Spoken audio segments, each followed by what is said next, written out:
welcome to Walker Tea Review. I'm Jason Walker, and I've got just a lot of things going on this week. A couple of things you may be interested in. One is I just posted an interview with James Norwood Pratt that I did back in June at the World Tea Expo in Las Vegas.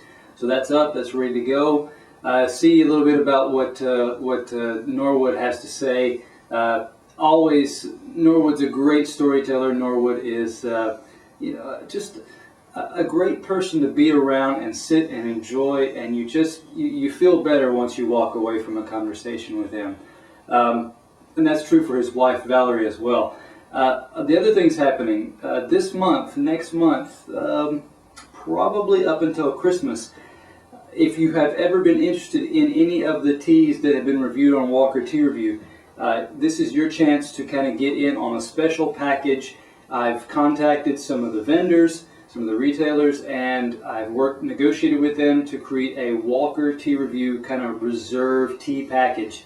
Some of the best teas that I've looked at over this year, so that you can get those in one pack instead of having to get shipping from 2 or 3 different locations. It's all put together by me. It's sent to you. It's my recommendations, and I hope you enjoy it. Check it out. There's a link for that page right up above at the top of this website as well. So, and then of course today we are going to be looking at a Wulong or an Oolong, depending on how you pronounce it. So let's go ahead and get this started and get into a tasting experience. We had our water that's been brought to a boil. It's been cooling now for about a minute. So let's go ahead and get this tea started. This tea came in its own tin, and inside that tin, it was a lot of oolongs. A sign of quality is that they are vacuum sealed. They're actually squeezed very tightly, and so the package is actually wrinkled up. Of course, I've already cut it open so that I can get into this and serve it. Got my regular old daily use type of teaspoon. Scooping out, that's going to be a pretty good size, hefty scoop. You see it's kind of spilling over, it's good, it's piled up well. And that covers most of the bottom of my Gawan. I'm going to add just about, actually that was just about 3 or 4 more bald leaves or bald clumps there. So I'll just kind of cover that up, let that aroma build up in there. As I add my water, I'm going to kind of make sure all the leaves get swept up under the surface of the water. And that should be enough water that when I put on my lid, a little bit, rises up above, creates a seal. That's good for not letting any excess air get in there and change the color. Also kind of traps in the aromas inside there. So that's good. Now, let's kind of introduce this tea as we wait for that to steep a while. This is from Naivetea. This is their DaYuLing Wulong.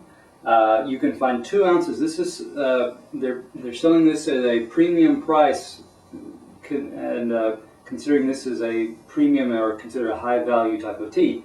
2 ounces for $38. This is a Qing varietal, which is the information that you find on Naivetea's product page. There, this is a Qing varietal, light oxidation, and that's what you could kind of get that clue as we talk about the dry leaf as well. And it is from the DaYuLing mountain or peak, you could say, which is an elevation of around a little over 7,500 feet. I think about 2,300 meters. So let's go ahead and taste this tea, get into the experience of what this tea is and what it offers in the dry leaf, wet leaf, and the liquor. First off, get a good smell of this tea as we got it out here.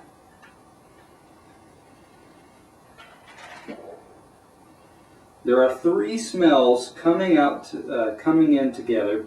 They're all kind of woody smells. There's a little bit of sandalwood. There's a little something that comes off to me as cedar. And there's a little bit of something like an English laurel in there. There's something kind of shrubby, kind of light, like the flowers of a shrub type. It's those 3 in combination that kind of best describe what you've got here as far as smells. looking at these leaves, these are very similar to other Taiwanese style of high mountain teas in that they are wrapped or wadded up into balls. Actually, these are pretty good sized clumps here, and that's usually going to mean that you've got more than one leaf packaged up and clumped up together. Yet they are separate. The issue is when you're rolling and clumping up and you're processing these teas, if you have to usually wrap them in. Let me just kind of show you. They use actually a piece of canvas. They place their tea in there, and then they actually twist around the edges so that you get this ball inside at the bottom where all the leaves are. And the issue is, of course, there's some squeezing and rolling, and oils are released. And what you have to do is then open that up, spread those out so that you don't get just one big massive wad of tea, juice, and leaves. And that's what you've seen here is that the process took all these leaves apart, allowed them to dry, and result in their own separate little balls. They are a dark green, rich green. I mean, they're not really a dull gray. This is just an intense green. You'll see a little bit of a yellowish green around some of the stem area, the stem area. You see a little bit of a brighter, lighter green. These, I'm looking at gloss. I have not a strong indication yet as to how much actual oils are in this, as far as a sheen on these leaves. Okay, they're not dull by any means. They're just not anything to really say yet. I want to make sure I close this up to protect these and keep these as protected as possible. And we're going to get ready to pour now. So let's go ahead and break our seal here. You said there's some suction there, so actually was a little bit, you had to pull a little bit. You could feel the resistance there.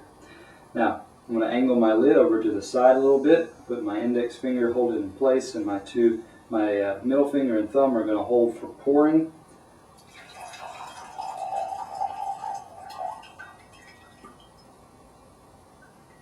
Now I have steeped longer than maybe is usual because I wanted to kind of give it the professional over-the-top steeping to really pull out everything in this tea. So I'm going to let that sit for just a moment, and you'll notice that there's a bright yellow color coming off of that. But let's go ahead and talk about this wet leaf now.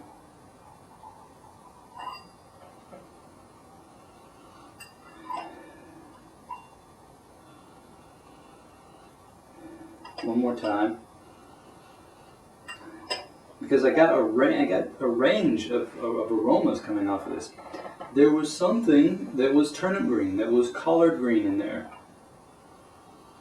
that was toasted kale even.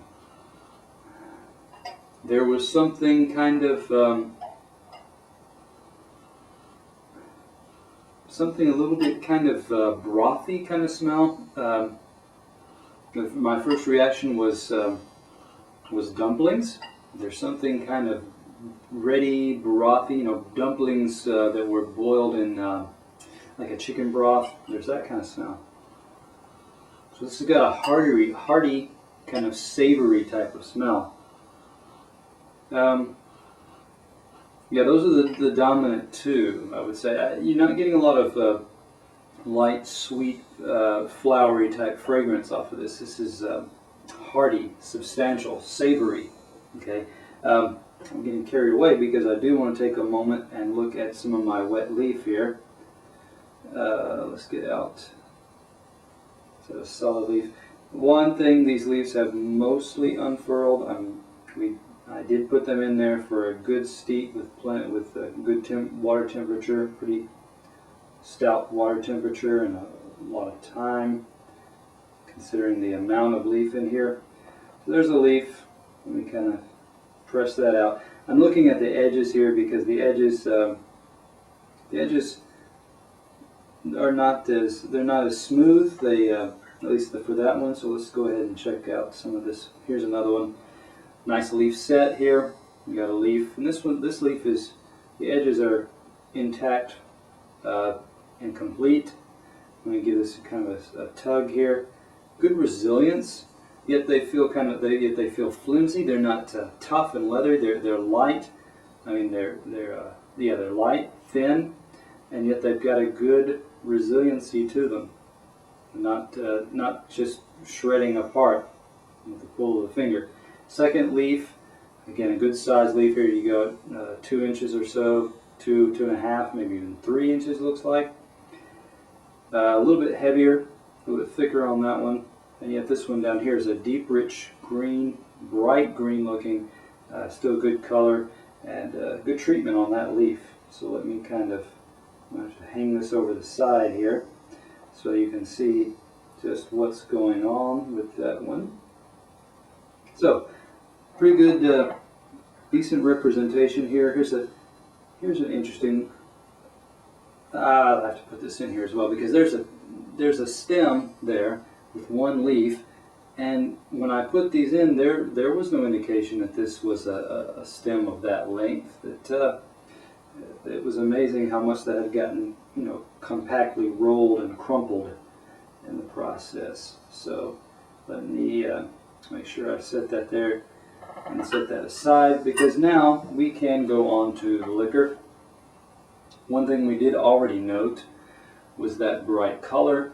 That's a deep, rich yellow color, brighter than a lot of your high mountain oolongs, the Taiwanese style. Good deep broth, heavy. Again, it's got a bit of a chicken broth kind of feel to it. It feels heavy. It's got a little bit of that English laurel coming out as well. A little bit of a kelpy seaweed component as well. But that's light. So let's go ahead and give it a taste here. Hopefully we'll give it more than one taste, because as it cools, I imagine there will be more nuance and flavor.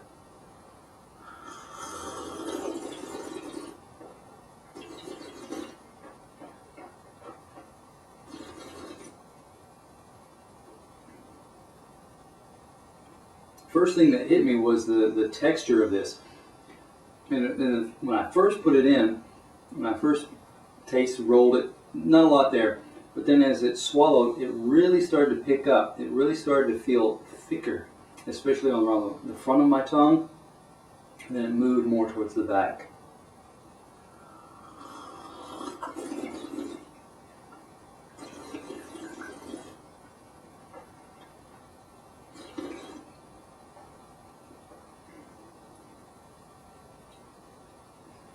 For all of that intensity of color, that brothy texture that we just found, there's not as much of the aroma coming out, not as much of the flavor.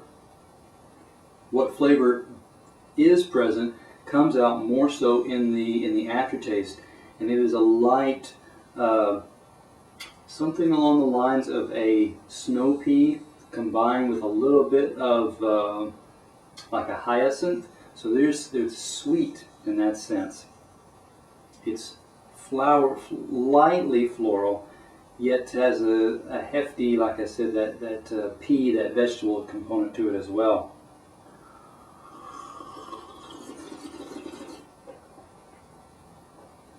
The stringency is low. So when I'm looking at this tea as a whole, I'm going to give this tea an 89. If you're looking for a strong, intense flavors and aroma, this may not necessarily be the one for you. Although, that being said, if you chase those aromas in the aftertaste, this is where it's really starting to stand out. It's getting more and more pronounced. I feel like it's actually building up in my mouth as I talk. It feels like it's getting stronger. There's a pooling of the saliva under my tongue, and that's just getting a sweeter and sweeter sensation. as I describe and talk about this tea more. So, initial flavors and taste. This is not going to impress you. What comes after in the aftertaste, after you swallow, that's where this tea is really going to stand out. And that's a quality that is often sought in by Asian palates, by Chinese, Taiwanese type palates. This is where they say a true tea is tested and its flavors come out. So come back and join us on Walker Tea Review. Make sure you taste this tea in its cooler state and come back and taste other teas with us.